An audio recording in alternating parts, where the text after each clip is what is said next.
Olá, o objetivo desse vídeo é questionar, discutir, problematizar, falar sobre arte. Não numa questão estética, nem numa questão crítica, no sentido crítica de arte, mas buscando alguma racionalidade, uma concepção pessoal, no sentido da validade de se pensar a arte como educador, como médico, como artista também.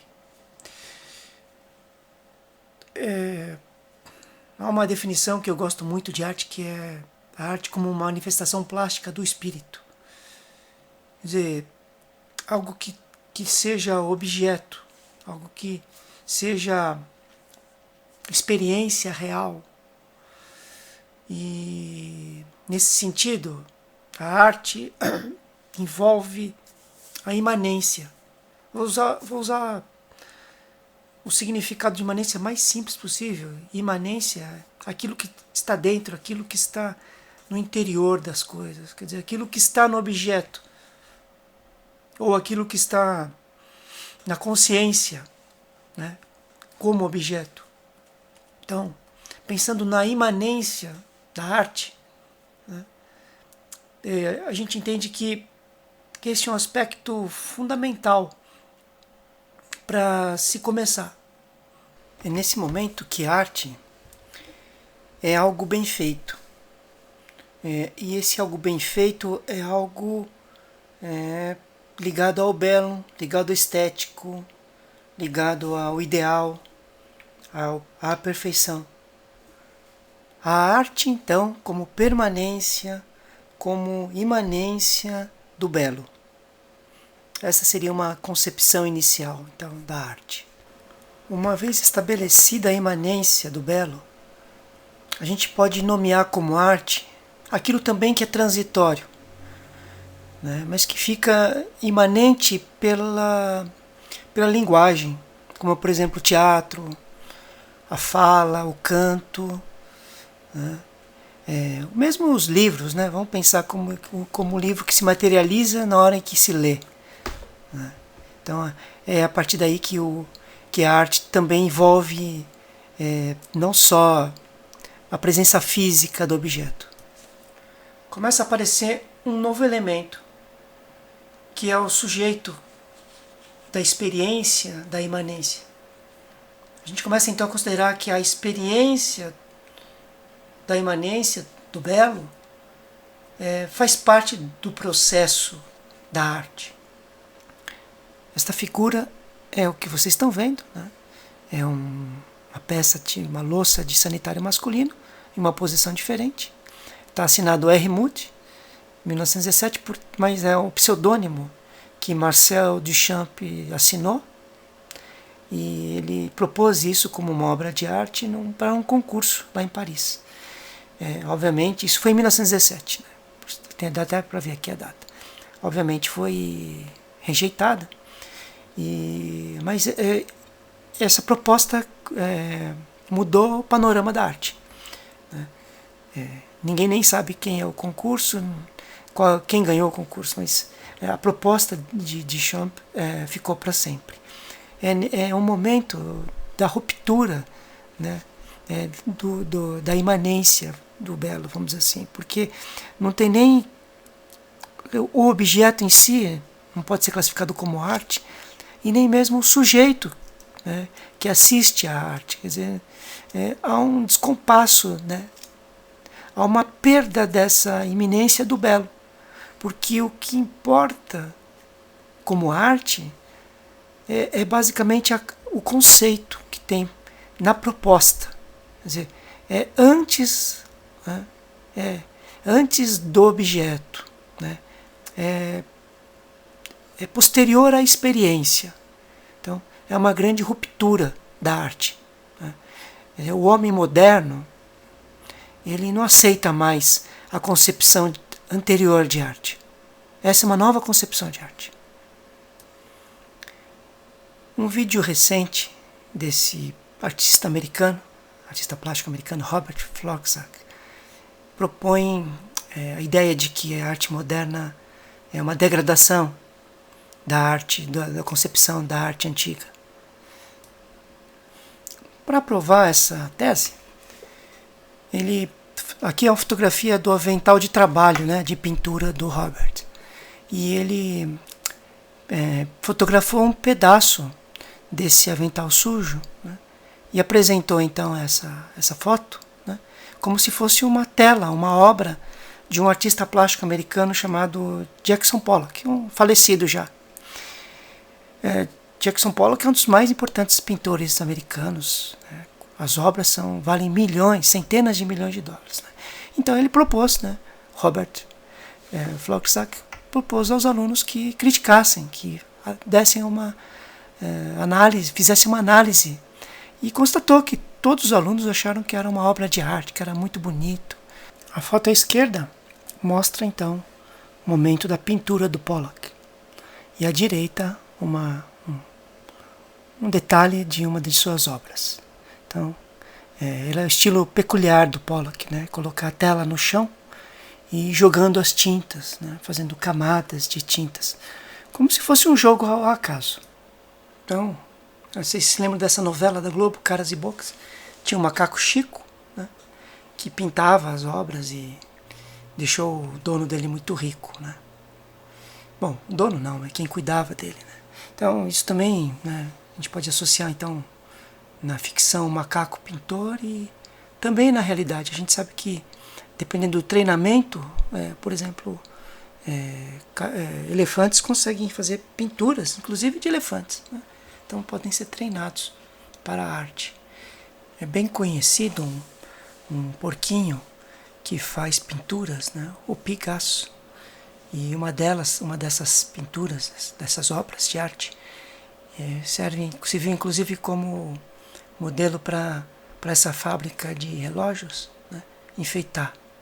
Então, quer dizer, foi criada toda uma linha esteticamente baseada nas obras do Picasso. Desde pequeno gosto de música e venho praticando. Aqui é uma foto do Morro de Santo Antônio, né, onde fica a igreja de Santo Antônio. No fundo, o campus da Unesp de Rubião Júnior. Eu fiz parte dessa corporação musical, Dr. Damião Pinheiro Machado.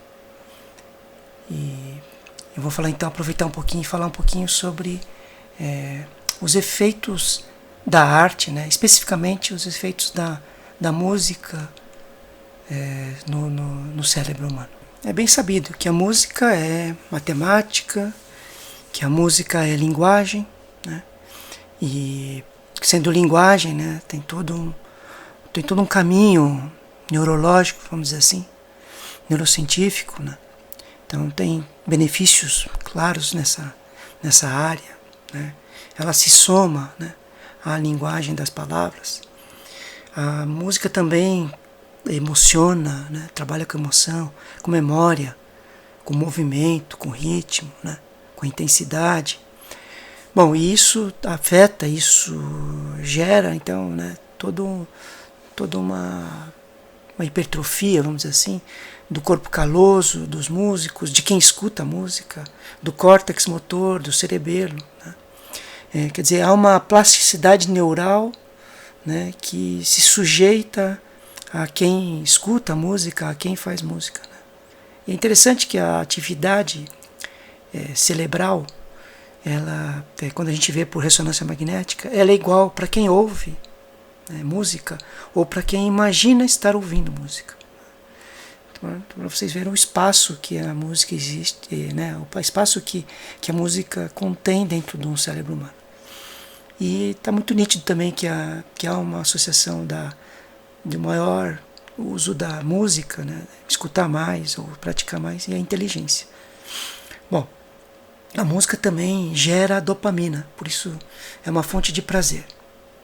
Estou citando aqui a afasia de Broca, que é uma afasia quando a pessoa não consegue falar, né, neurologicamente.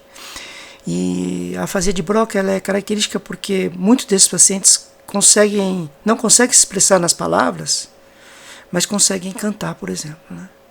E, inclusive, alguns tipos de afasia melhoram, né, quando você faz um treinamento, né, uma audiofonoterapia com o canto, né? Então, vejam a relação da linguagem da música interferindo, né, na linguagem das palavras.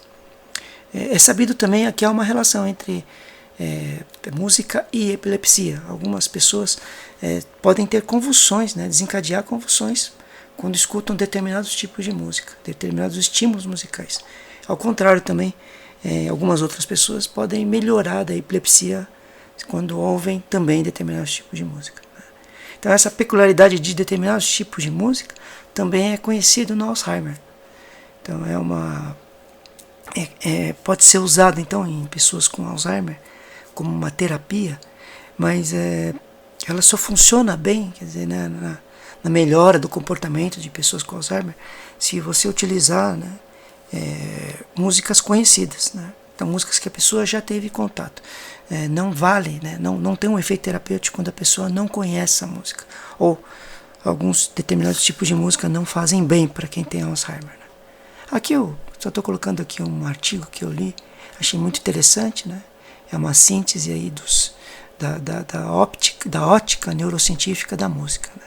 Recomendo aí a leitura. Por consequência desses conhecimentos neurocientíficos, ou como, né, contribuição para esses estudos, para esse conhecimento, nós temos a área de psicologia é muito cheia desses trabalhos. Adrian North é um professor da Universidade de Curtin, na Austrália. Estudou 36 mil pessoas de 60 países, usou redes sociais para isso. E é interessante porque ele cria aqui a ideia de que o tipo de música que você escuta, que você é fã, né, fala sobre aspectos da sua personalidade, como, por exemplo, se você é criativo, se você tem autoestima alta ou baixa, se você é extrovertido, se você é introvertido, seu comportamento com relação a determinadas situações, né? Então é bem interessante, quer dizer, há uma associação entre o gosto musical, né, aquilo que eu gosto, e aquilo que eu sou.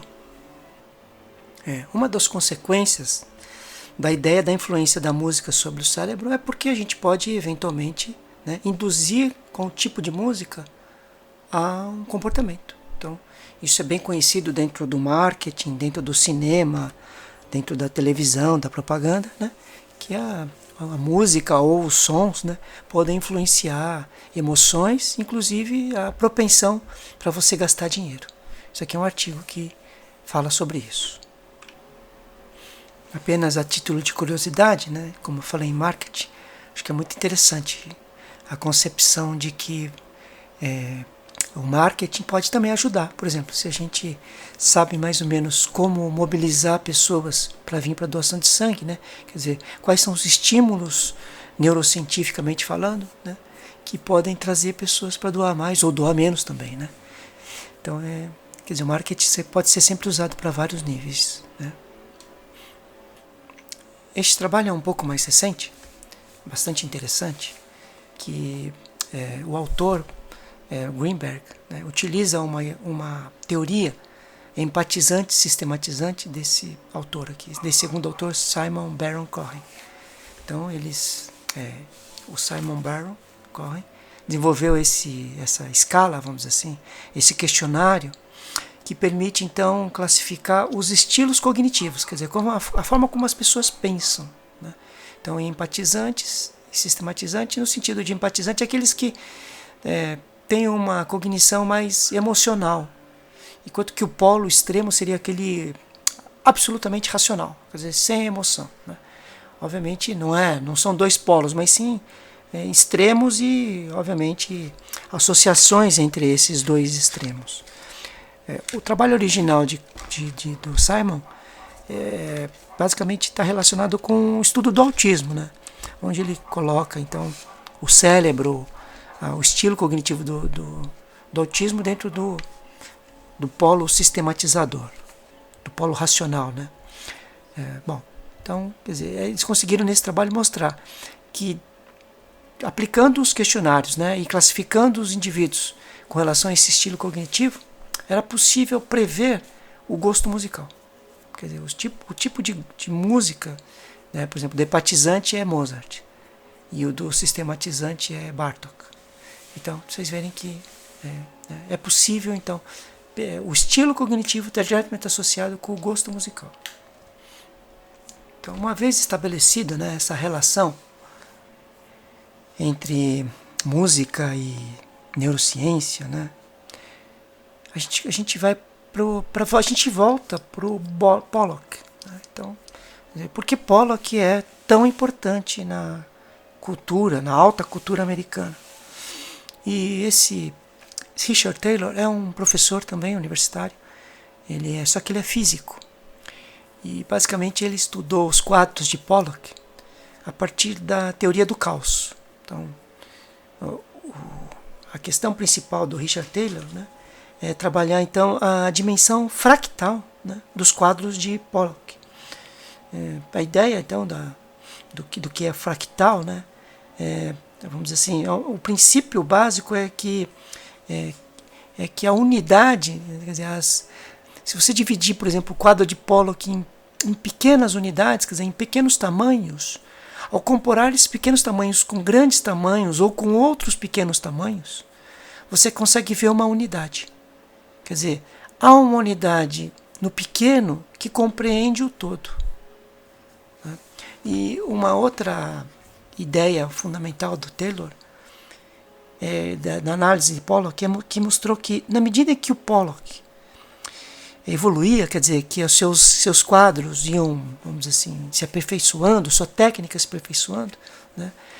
Ao mesmo tempo, a densidade fractal, que é uma medida computacional, né, ia aumentando. Quer dizer, há um aumento da complexidade dos quadros de Pollock na medida em que ele vai se aperfeiçoando, né, como pintor, dentro da sua técnica. E ela tem uma base fractal. É óbvio que Pollock não pintava, não usava computador, né? E também a teoria do caos, a teoria dos fractais, ela é bem posterior à morte do Pollock. Então não há qualquer possibilidade de Pollock saber disso, né? Ou pelo menos pintar de acordo com esse conceito. Então, uma das questões que se coloca, né, o Richard Taylor coloca, é se esta linguagem fractal não é uma linguagem do subconsciente, ou talvez melhor, do inconsciente. Né? Então, o Pollock consegue comunicar o seu inconsciente com o inconsciente do outro. Quer dizer, não é uma obra do acaso. Né? Completamente diferente do Avental, do professor Robert Florzak. Né? A Pollock teria, então, quer dizer, fundamentos artísticos dentro da sua obra. Então aqui seria uma concepção fractal. Quer dizer, no todo você vê a unidade, né? No pequeno está contido o todo. É bem interessante, né, a ideia.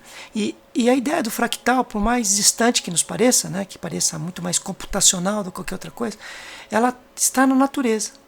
Então vejam só, né? Por exemplo, o floco de neve, ele tem uma concepção fractal, né? Algo que é químico, né? Um cristal é químico, o floco de neve ele tem a base fractal. Assim, então, como a biologia também. Então, por exemplo, as folhas, né, de espécies, elas carregam essa informação fractal.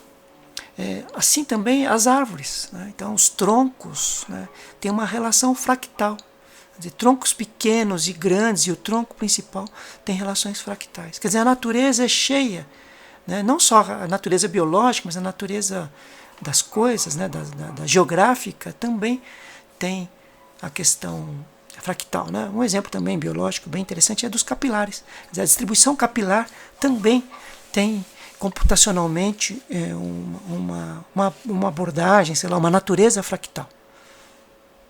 Então é bem interessante a gente pensar, por exemplo, né, na beleza. Né? Quer dizer, se o fractal está diretamente ligado à arte de Pollock, que está ligado ao inconsciente, mas a natureza em si, né, é fractal, né? Quer dizer, a beleza, quando a gente vê o Rio de Janeiro, a gente vai chegando, né? E vê a beleza que é, quer dizer, é o acaso? Ou a natureza, pela sua fractalidade, é artística também, né? Então, quer dizer, o que se pensa, talvez, voltando ao Pollock, né?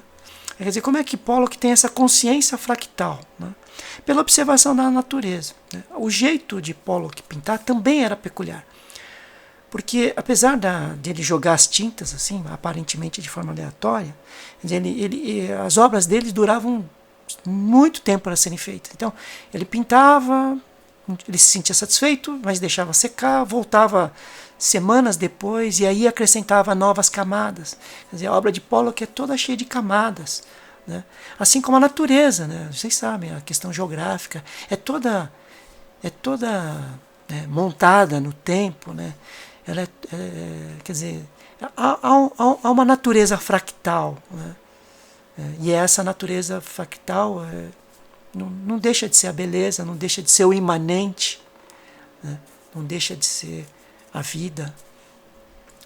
É por aí que a gente entende, então, a obra de Pollock. A grande questão é, basicamente, a inteligência artificial. Quer dizer, se a gente pode analisar a arte computacionalmente, né, e a gente está vendo, por exemplo, a relação, né, computacional aí da música também, dos gostos, da personalidade, né? Quer dizer, aquilo que aparentemente é intangível, a gente começa a poder abordar, né, através de análises, de questionários, né, de aplicativos, tal. Então, quer dizer, a inteligência artificial provavelmente, né, aliás já chegou, mas provavelmente vai nos manipular. Essa é a ideia. Acredito que vocês lembram do filme Blade Runner, né, na hora que o protagonista chega em casa e tem uma assistente, né, na sua casa que interage com ele. Essa é a realidade. Nós não temos o holograma, mas nós temos as máquinas hoje, né? E essas máquinas, elas podem, por exemplo, perceber o nosso sentimento, né? E perceber, por exemplo, que pela frequência cardíaca, pelo jeito que respiramos, pela temperatura, pelo jeito como nos movimentamos, né? Pode perceber, por exemplo, que nós não estamos bem, que estamos agitados, estamos deprimidos, que estamos cansados, irritados. E a máquina pode induzir em nós um comportamento ou um estado psicológico, por exemplo, de alegria, de calma, né? Então o ambiente do futuro pode ser um ambiente terapêutico, né? Artificialmente, né? Mas a ideia, então, quer dizer, de criar aqui todo um ambiente, as luzes, uma música, né? Ou mesmo notícias, né? Ou páginas de Facebook, né? Tudo isso que a gente sabe o quanto é manipulável e quanto manipula a gente, né? Quer dizer, a casa do futuro já existe, né? E a ideia também é que a composição musical ela vai deixar de ser humana no sentido de ser algorítmica. Quer dizer, eu chego deprimido, então, quer dizer, o ambiente da casa me fazer ficar excitado, feliz, né?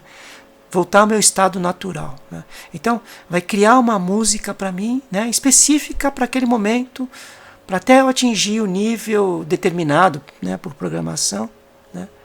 Aí você fala, mas poxa, mas isso é possível? Sim, é possível hoje. Nós temos esse site que produz música, né? Por algoritmos. Então você programa, você pede lá e ele te faz música, né? Com o intuito que você quiser. Você fala assim, mas eu gosto de música com letra, né? Já existe então programas que fazem letras, né? Então você coloca lá o tipo de música que você gosta, né? O tema tal, e ele te gera letras. Então tudo isso é possível hoje. Bom, viajamos então pela concepção de arte, pelos efeitos neurocientíficos da música, né? Pelas bases computacionais da arte de Pollock, né? E aqui tem uma pergunta, né? Medicina é ciência, sabemos, e medicina é arte. Mas que arte é essa? Já que aparentemente não se encaixa. Bom, eu queria fazer um comentário um pouco sobre o músico Newton, né? O músico Newton percebeu que não, quando ele toca um instrumento, o instrumento que ele toca, o piano, o violão, toca mal, né? Vamos dizer assim, mas a hora que ele toca o instrumento, na verdade o instrumento do Newton é o Newton. É o dedo do Newton, é o braço do Newton, é o movimento, é a coluna ereta do Newton. Quer dizer, são os olhos do Newton.